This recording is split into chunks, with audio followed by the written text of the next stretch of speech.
और जब हमने उसकी हालत जो देखी, यहाँ पर सूजना ही पड़ी हुआ कि होठ सूज रहे गले में उसकी लैटरिन निकली पड़ी, मर्दानी ताकत निकली पड़ी उसकी। वो हमने अपनी आंखों से देखा है।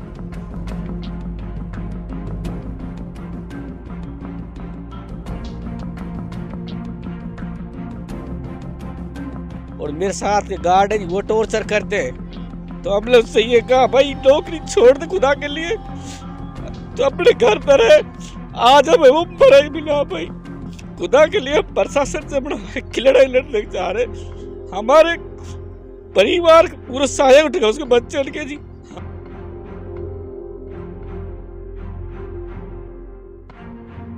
भाई जान बहुत कीमती है तेरी, तेरे छोटे छोटे बच्चे हैं भाई का मारा गया उसे। मारा गया सर में देखो कंठ सूज पड़ो, वो लैटरिन निकली पड़ी और वहाँ मनी भी निकली पड़ी और सर वहाँ रोड सूजे पड़े। सर हम तो सरकार से अपील कर रहे हैं कि हम जो न्याय मिले।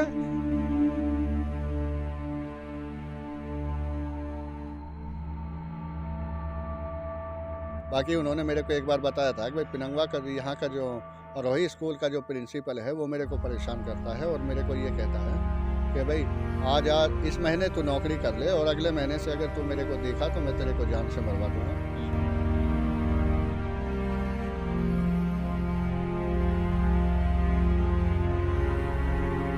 दोस्तों, मेवात इलाके के औथा गांव की एक बड़ी और दुखद खबर आपको दिखा रहे हैं। खबर यह है कि औथा गांव का रहने वाला अख्तर, जिसकी ड्यूटी थी आरोही मॉडल स्कूल मुंडेता में और वो वहां पर चौकीदार के पद पर कार्यरत थी। सुबह सुबह गांव के लोगों को खबर मिलती है कि अख्तर का जो शव है वो आरोही मॉडल स्कूल में पड़ा हुआ है। गांव के लोगों को जैसे ही खबर मिलती है तो गांव के लोग मौके पर पहुंचते हैं और देखते हैं कि अख्तर अब इस दुनिया को हमेशा हमेशा के लिए अलविदा कह चुके हैं। करीब करीब 3 से 3.5 साल से लगातार वो वहां पे ड्यूटी कर रहे थे। इस दौरान क्या कुछ उनके साथ हुआ, हालांकि गांव के लोगों का कहना यह है कि उनकी मृत्यु नहीं हुई बल्कि उन्हें मारा गया है। ये गांव के लोगों का कहना है, परिवार वालों का कहना है और उनके रिश्तेदारों का कहना है। आपकी जानकारी के लिए ये भी बता दें कि अख्तर के 6 बच्चे हैं और 6 बच्चों के सर से अब पिता का साया हमेशा हमेशा के लिए उठ गया है। खैर, परिवार के लोग, गांव के लोग ये चाहते हैं कि इस पूरे मामले की निष्पक्ष तरीके से जांच होनी चाहिए और जो दोषी हैं उन्हें बख्शा नहीं जाना चाहिए। सबसे पहले बात करते हैं अख्तर के भतीजे से, जिन्होंने सबसे पहले उनको देखा था। जी, क्या नाम है आपका? मोहम्मद आरिफ जी। अच्छा आरिफ, ये बताइए कि जब आप वहाँ पहुँचे स्कूल में जी तो यानी कि किस हालत में थे अख्तर? वो जी सीधे लौटा हुआ था जी, हाथ उसके ऐसे थे, पैर सीधे, चप्पल पैर डली हुई थी पैरन में, बिल्कुल इधर उधर नहीं।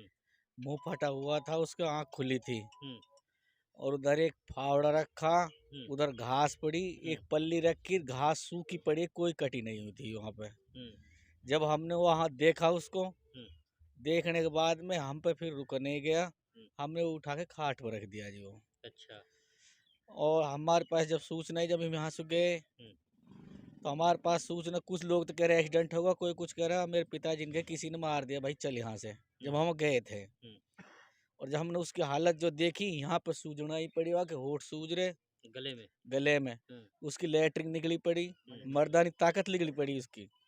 वो हमने अपनी आंखों से देखा है और हमने वो मृत्यु हालत में मिला जी, बिल्कुल जस्ट गेस्ट के बगल में, गेट मेन स्कूल के मेन गेट के बगल में जहाँ लैटरिन बाथरूम है उसके पास हुए मिले हुए और उसकी एड़ी नीचे के साइड से छिली हुई मिली, जैसे कोई आदमी घसीट के लाग रहे हैं जी। इसको मारा है उसे मारा गया जी। हमें संतुष्टि होनी चाहिए, हम सरकार से चाहो हमारे लिए इंसाफ हो। किसने मारा? इनके जो स्टाफ है उसने हमसे 10-5 बार यहाँ भी कहा यार मेरे को इधर प्रिंसिपल है वो टॉर्चर करता है और मेरे साथ के गार्ड है वो टॉर्चर करते हैं, तो हमने उससे ये कहा भाई नौकरी छोड़ दे खुदा के लिए, तो अपने घर पर है आज हमें वो मरे बिना भाई खुदा के लिए। प्रशासन से बड़ा लड़ाई लड़ने जा रहे, हमारे परिवार पूरा साया उठ गया उसके बच्चे उनके जी। हमें न्याय मिलना चाहिए जी, हमारी यही दरखास्त है जी आपसे। चलिए, ये हमारे साथ में अख्तर के भतीजे थे जो बेचारे भावुक हो गए और कैमरे के सामने रो रहे हैं और लगातार इंसाफ की गुहार लगा रहे हैं। जी, क्या नाम है आपका? मेरा नाम उमेद है जी, मैं पिनंगवा से हूँ। जी। अख्तर जो मरहूम जो अख्तर साहब थे वो मेरे समधी हैं, उनकी बेटी है मेरे लड़के के घर में। हुँ, सर वो बहुत अच्छे आदमी थे, उनका चाल चलन बहुत अच्छा था और ऐसी कोई बात भी नहीं थी, नहीं उन्होंने मेरे को कभी ऐसा बताया। बाकी उन्होंने मेरे को एक बार बताया था कि भाई पिनंगवा का यहाँ का जो अरोही स्कूल का जो प्रिंसिपल है वो मेरे को परेशान करता है और मेरे को ये कहता है कि भाई आज इस महीने तू नौकरी कर ले और अगले महीने से अगर तू मेरे को देखा तो मैं तेरे को जान से मरवा दूंगा। हुँ, सर इसमें 2 लहबास के हैं हुँ, और एक फलैंडी का है, चोखा का है हुँ, और सर मेरे ख्याल से मुढैता का भी है इसमें एक। हुँ। जी, मुढैता की एक लेडीज है सर, उसने कॉल भी किया था अख्तर के फ़ोन पे कि या तो तू मान जा।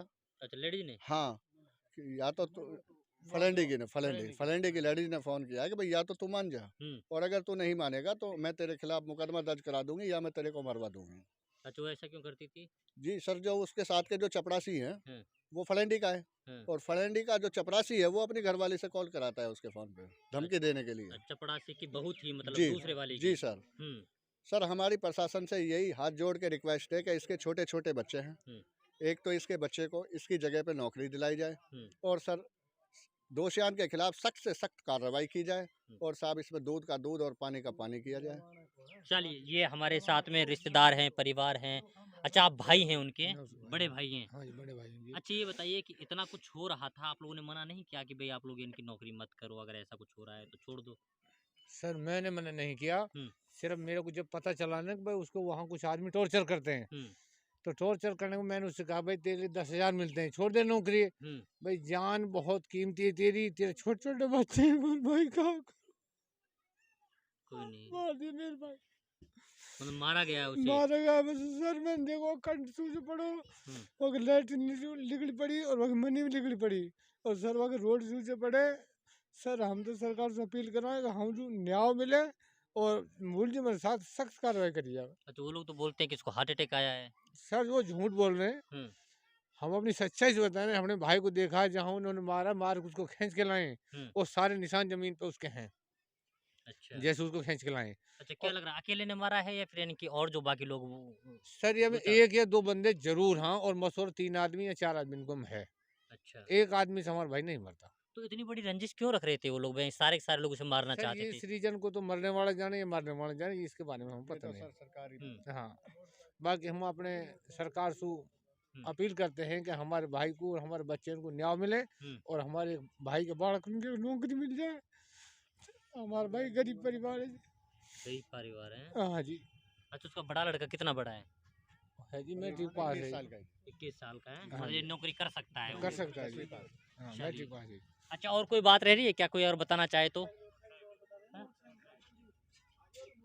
हाँ, अगर कोई बात अगर ऐसी रह रही है जो बताना चाहते हैं आप लोग तो बताइए। मैं बताऊंगा जी, आपको। जी, सर जो स्कूल का जो रजिस्टर है हुँ, चपरासी की हाजिरी वाला, जी। उसमें सर उसकी हाजिरी नहीं है।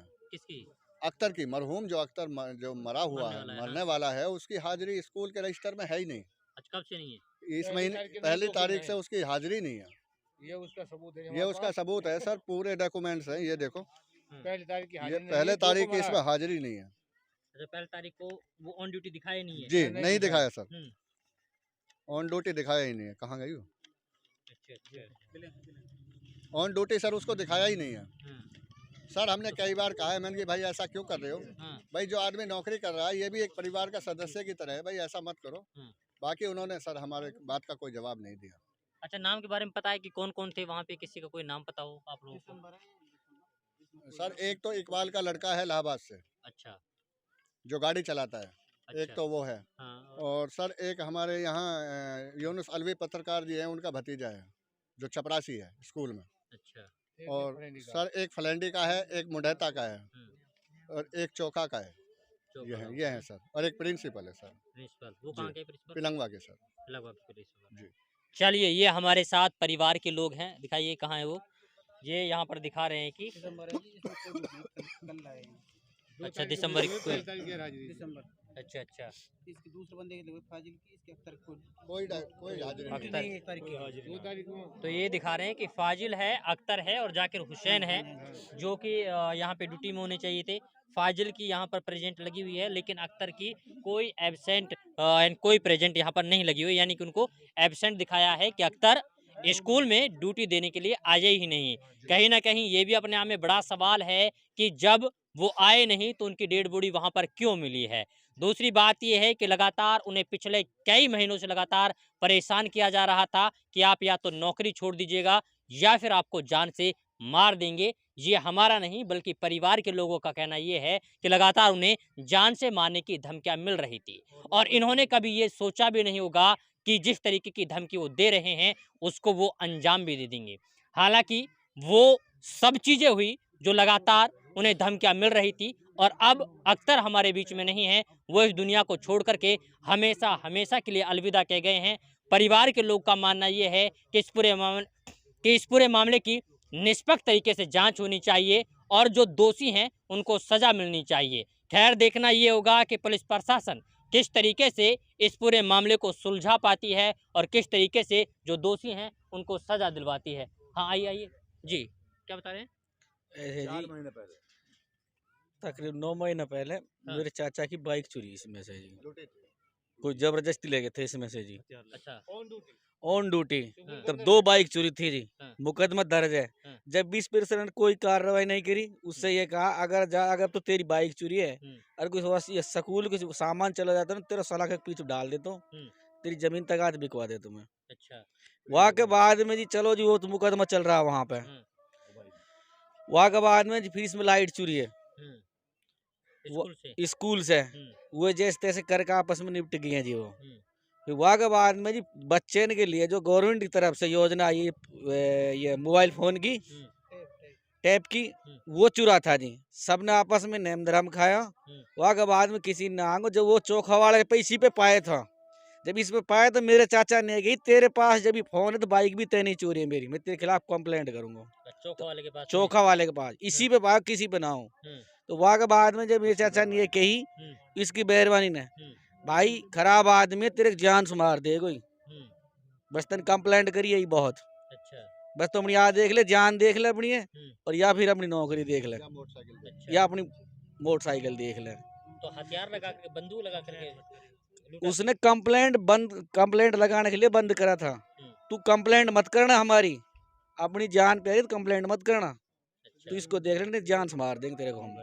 उसकी मेहरबानी की बात है ये। बंदूक लगा के गई थी कॉलेज से जो बाइक गई थी सर, वो बंदूक लगा के गई थी। हाँ मतलब बंदूक लगा के लूटी थी ना जी, उसके पास से। बाइक लूट के ले गए थे और जो 6 फुट की दीवार है उस पे से पीछे खेतों की तरफ बाइक को फेंका गया था। तो फिर तो कई सारे लोग आए होंगे।